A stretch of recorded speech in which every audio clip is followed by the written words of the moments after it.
What is this Europe?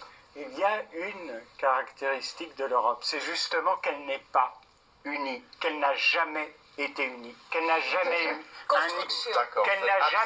un idéal commun, que quand elle était chrétienne, elle était 3 fois chrétienne et que c'était la guerre, et que quand elle était républicaine, les républicains Alors arrivaient Maastricht, à se c'est faire quoi écouter. dans tout ça? Quel est le rôle de Et Maastricht? pourtant, il y a peut-être des différences, puisque quand on essaie d'unir par force, on a échoué, et quand on essaie d'entamer un chemin qui est plus ou moins partagé on n'a par pas les vraisemblablement citoyens, échoué. et on peut aboutir. Unit les Quoi que Européens, ce n'est justement pas le positif, pas l'idéal, pas la religion, pas un seul Dieu.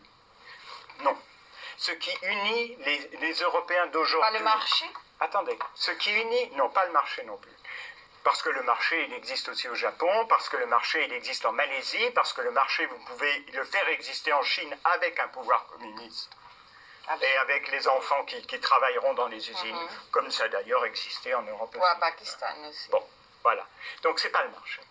Qu'est-ce qui unit les Européens pour autant qu'ils sont un peu unis? C'est pas la monnaie unique. C'est une certaine histoire et un certain nombre de malheurs. Pourquoi un Portugais aujourd'hui est plus démocrate que son grand-père? Pourquoi un Polonais est plus démocrate que son grand-père? Eh bien parce qu'il a fait, à travers sa famille, l'expérience d'une dictature fasciste, ou d'une dictature communiste, ou des deux, et en tout cas des guerres que cela engendre.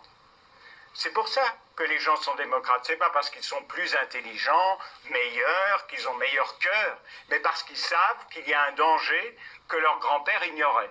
Le danger d'une dictature fasciste, le danger d'une dictature communiste. Et c'est ça qui les a rendus démocrates. Maintenant, ils sont comme tout le monde et comme toujours. Ils sont surtout envieux d'une certaine tranquillité. Donc ils ne veulent pas regarder autour d'eux. Ils ne veulent pas savoir que ce fascisme, il sera peut-être plus communiste, il sera peut-être plus nazi, mais il peut très bien prendre une autre forme.